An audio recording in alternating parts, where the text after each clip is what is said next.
We are continuing to look at stories and issues facing voters before the November elections. Well, tonight we're looking at the differences between the city of Chicago and the rest of Illinois. WGN political reporter Taman Bradley joins us with more on that. Hi, Taman. Hi, Julie. Hi, Joe. In state politics, the urban-rural divide is a dominant theme. Tonight, a closer look.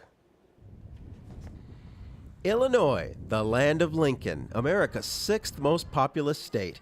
Within the 57,000 square miles, sprawling urban centers, including Chicago, but most of Illinois is rural. We basically have two states in Illinois. Tim Schneider, chairman of the Illinois Republican Party and a Cook County commissioner, thinks about the Chicago downstate differences. Blue Chicago, red downstate.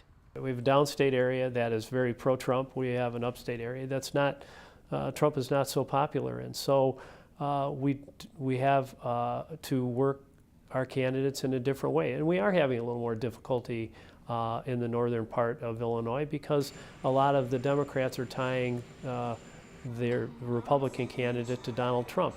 And while I think most of them like Donald Trump and what he's done, they don't approve of his rhetoric. What the hell is going on in Chicago? We traveled to western Illinois, where just south of I-80, we hit up Ronald Reagan Trail. It takes you to Reagan's birthplace and boyhood home. Farther west, we stopped in Moline, one of the Quad Cities bordering Iowa. Moline is urban, but feels rural.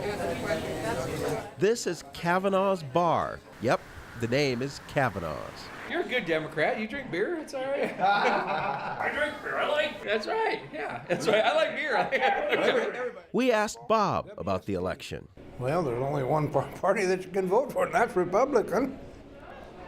Rauner. Yeah. Tell me why you like Governor Rauner. Well, I didn't say that I liked him. He's just better than second evil. We also talked to Rod, a loyal Republican who says he's worried about the economy. Jobs. We're a border town, and in our area, everything's going over the river, over to Danport, Bettendorf area. Businesses have better deals over there. Illinois really kills us getting new business. Outmigration and business exodus are themes Republican politicians highlight. They also talk up Chicago corruption. That's what Patty says she's worried about. The state is governed by Chicago and Springfield, and no, I don't really feel like we have a voice. No, not at all. And I'm sick of the corruption in Illinois. It's very disheartening. We did find Kavanaugh's patrons who were voting for the Democrats. Cindy recalls Governor Rauner once said voters should fire him if they feel disappointed. He said, if I haven't done a good job, kick me out in 4 years, and I don't feel like he's done a good job, so kick his out. The man trying to do that, billionaire J.B. Pritzker, has pumped millions into a Blue Wave Illinois program designed to assist Democrats across the ballot. Polls show President Trump's approval rating in Illinois at 37%. He could be a drag on GOP candidates across the state.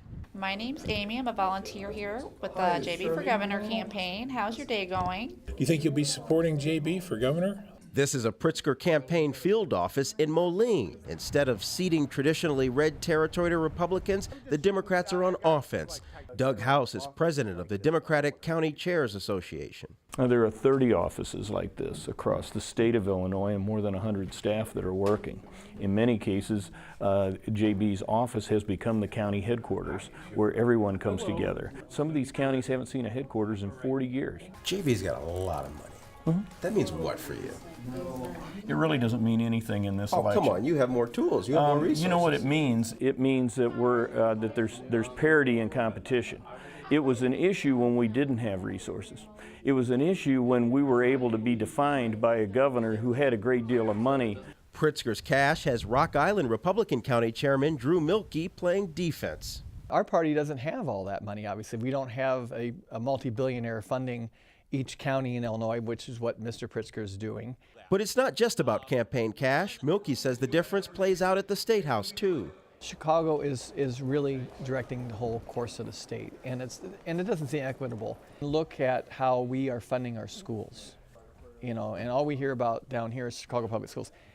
Do our tax dollars that we put in, do they come back here, or are they helping Chicago schools disproportionately with what they're paying?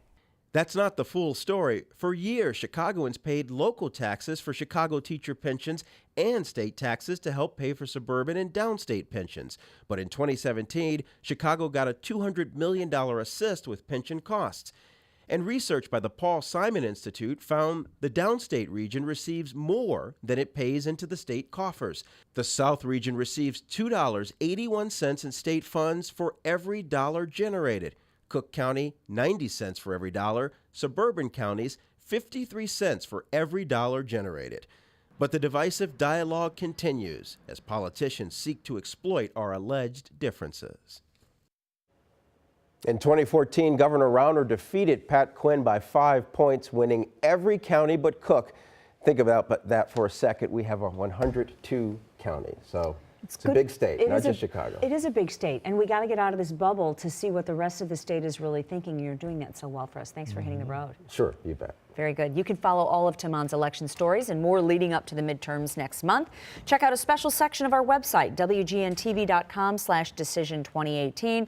You can also follow along with our free WGN News app by enabling push alerts. Election day is November 6th. Will we get more snow this winter than we did last year? There's a surprising new report out today that may give a hint about what to expect. We'll have that ahead at 9:30. And later, it's a shocking video that's getting a lot of attention online.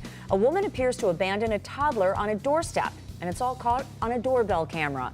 But wait until you see how the child's father reacts. That's ahead in our next half hour. And later, more developments today on the Bears injury front. WGN's Lauren Majera has the latest on Khalil Mack's status for Sunday, as well as a big name on the offensive side of the ball. That's ahead in our next half hour as well. Plus, coffee is big business throughout the world, and that world is finding a growing home right here in Chicago in small batches. I'm Sean Lewis. We'll have more on that coming up.